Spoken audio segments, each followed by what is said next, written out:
Roger Taylor interview. Bowie, Sun City, Flying Solo and the Joy of Adam Lambert. Having just released his highest charting solo album and toured it, Queen's Roger Taylor is enjoying life away from his day job. The past 18 months of pandemic panic and existential terror have been good for Roger Taylor. Forced into an extended break from touring the world with Queen, the veteran drummer, songwriter and vocalist began tinkering in his Surrey studio during the early days of lockdown. Before long, an entire solo album began taking shape, Taylor having followed strict social distancing rules by playing almost all the instruments himself. "I guess lockdown just seemed to spur a creative spurt," Taylor explains. "I had a few songs that have crept out in the last 3 or 4 years, and then I just had a rush of blood to the head and we suddenly realized this would make a nice album." Released in October to warm reviews, Outsider rounded off a quiet 2021 on a triumphant note for Taylor. His sixth solo album, it debuted at number 3 in the UK chart, his highest ever placing outside Queen. These autumnal reflections and pastoral musings on mortality, regret, love and the soothing eternal rhythms of nature clearly struck a chord in these virus-haunted times. Autumnal is the very good word for it, say the 72-year-old. It's slightly nostalgic and wishful and a bit more grown-up than my last couple of albums. For all its mellow mid-life motifs, Outsider is not entirely free of hard-rocking moments, with Taylor grunting lasciviously as he wallops the drum kit on the bluesy, raunchy Moore kicks. "Oh yeah, I can still clobber away, believe me," he says with a laugh.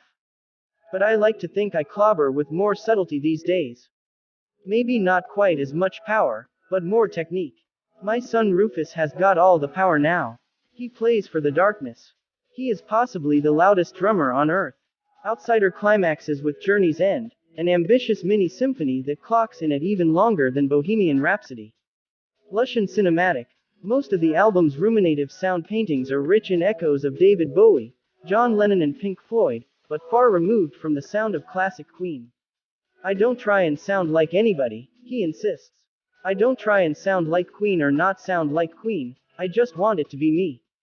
You mentioned Pink Floyd, who I love and know, and Bowie who I loved and knew, and John Lennon, who unfortunately I didn't know.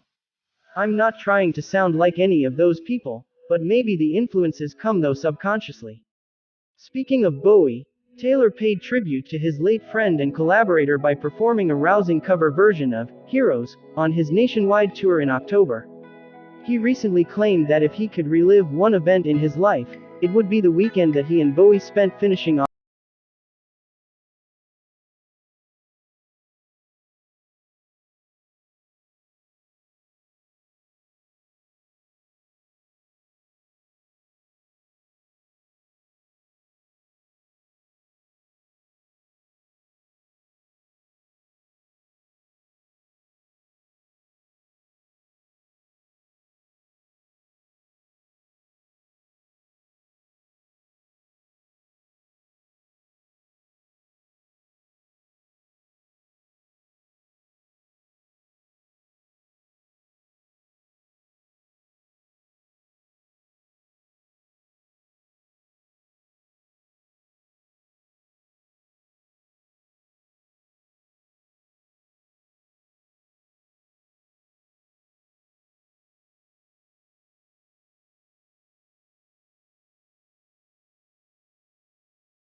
win 4 Oscars, including one for Rami Malek's uncanny depiction of Freddie Mercury. But before that, the film went through years of tortuous development and script revisions. Both Sacha Baron Cohen and Ben Whishaw left the project after being cast as Mercury, followed by the dramatic firing of director Bryan Singer midway through the shoot. Against the odds, the troubled production became a commercial blockbuster as big as Queen themselves, earning close to $1 billion to date. It was just delightful, Taylor says. Everything resulting from the film was just so positive. It was fantastic. I feel that when we were looking at all the 17 scripts, we kind of got it right in the end. The balance is right. We wanted to take people on a journey, make them feel up and then down, then joyous at the end. If Baron Cohen had remained in the starring role, then Bohemian Rhapsody would have been a very different animal. Although he officially left the film on good terms, Taylor does not mince his words about the comedy star's limited acting skills. I think he would have been utter shit, he says, laughing. Sacha is pushy, if nothing else. He's also 6 inches too tall. But I watched his last 5 films and came to the conclusion he's not a very good actor. I might be wrong there, ha. I thought he was an utterly brilliant subversive comedian, that's what he's great at. Anyway, I think Rami did a brilliant job in an almost impossible role. Much of the criticism directed at Bohemian Rhapsody was for taking excessive dramatic license with Queen's history. Most contentiously, that moving the date Mercury told the other band members he was HIV positive forward to lend extra dramatic tension to their Live Aid performance, was a cynical distortion too far for some. It didn't fictionalize the real story, only in detail, Taylor protests. As you say, it messed with the timeline. But when you're making a movie, which is approximately 100 minutes long, you have to mess with the timeline to make it work. The movie has to work, that's priority 1. Even documentaries don't stick to the absolute timeline, they are all squeezed and tweaked and altered, to be effective. It's seeking film. It's not claiming to be a documentary. Anyone who caught the last Queen plus Adam Lambert tour will know that these glam rock veterans still push showmanship and spectacle to 11 and beyond. Lambert feels like a natural 21st century replacement for Mercury, channeling the famously flamboyant frontman's electrifying high-camp charisma without resorting to karaoke impersonation. Taylor and May even tried recording new material in Nashville with their new singer, which remains incomplete, but Taylor hopes they will finish it eventually. Adam is a joy to work with, Taylor says. My honest opinion is that Adam is one of the greater singers in the world, if not the greatest. I don't know anybody that can sing the way he can.